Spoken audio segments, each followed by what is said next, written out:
Judges concludes with chaos.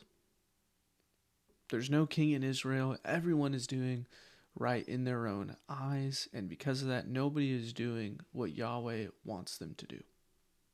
That then leads us to the book of Ruth. This small story, seemingly out of place. But as we'll see here in a second, Ruth has a very important role within the Old Testament. And I'm excited to be able to discuss that with you today. Let's go ahead and begin an overview of Ruth. First, notice here now this map is this is a map of after the splitting of the kingdom, which has not taken place yet. But you can see here the kingdom of Moab, which is across, basically across the street here from the tribe of Judah. And this is helpful because this is where the book of Ruth begins in the land of Moab during the days of the judges. But you can see, it's right across from the Dead Sea and right in proximity to the southern kingdom here. All right. Overview of Ruth. So the title of Ruth is very straightforward. There's nothing different about it concerning like Hebrew, Greek, or anything like that. But literary flow, Ruth begins with the tragedy of death and concludes with the hope of birth. I didn't include this in here, but as I just said in the introduction, Ruth really continues the narrative of the Pentateuch. It continues the narrative of Joshua, and it takes place during the flow of the book of Judges. And chronologically, Ruth occurs during the days of the judges. And in a sense, it's meant to be like a literary foil to what is taking place during the days of the judges. And so you can see here kind of what's our big picture of Ruth.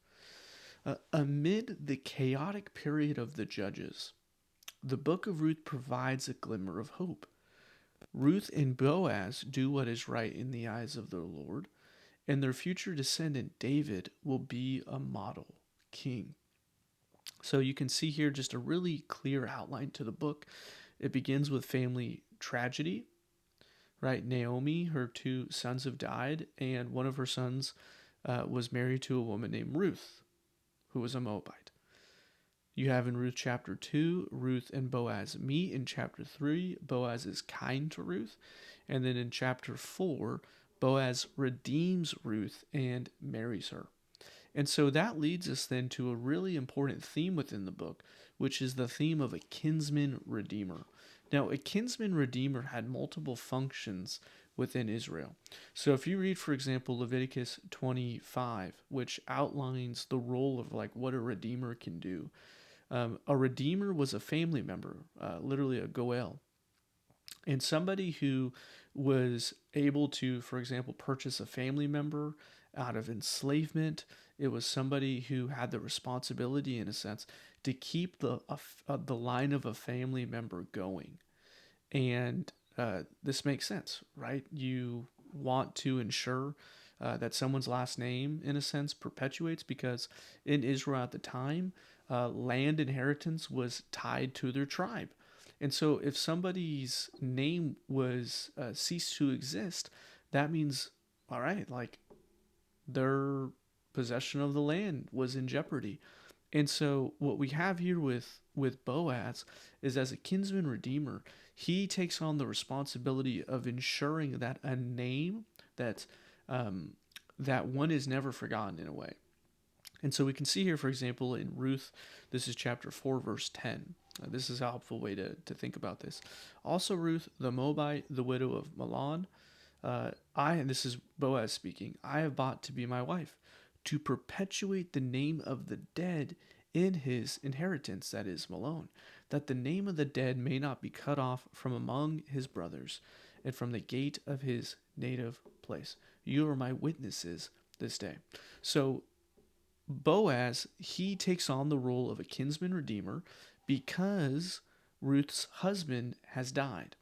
And Boaz says, I want to ensure that the line of this man continues on, that he's never forgotten, that he continues to have offspring.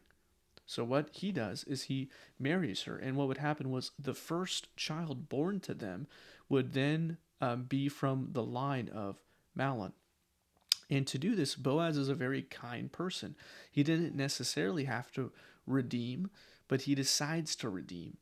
And he ensures that life continues on in a sense. And the book concludes though, so while Boaz does this, and again, he, I think, is as a model, he is a foil, him and Ruth, to the actions in the book of Judges. The book concludes with this hope of David, which explains why it follows the book of Judges and its significance within the Old Testament. Ruth concludes with, "And the woman of the neighborhood gave him a name, saying, 'A son has been born to Naomi.' They named him Obed. He was the father of Jesse, the father of David." Continuing on, verses 21 and 22. Salmon fathered Boaz, Boaz fathered Obed, Obed fathered Jesse, and Jesse fathered David. What awesome stuff. We can see here the point of Ruth is that it leads us to a king who's going to come, and his name is David.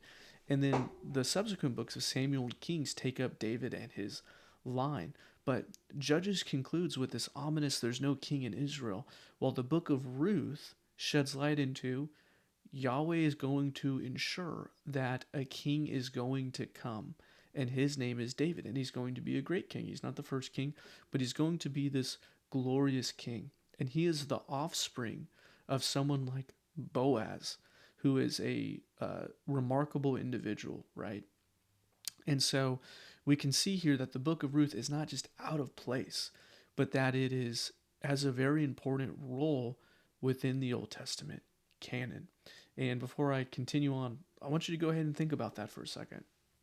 Why does the book, as I've sort of already mentioned, why does the book of Ruth follow the book of Judges?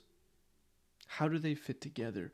And then, in light of what comes after the book of Ruth, why is it so significant that the book of Ruth concludes with a genealogy? I want you to think about that just for a second here.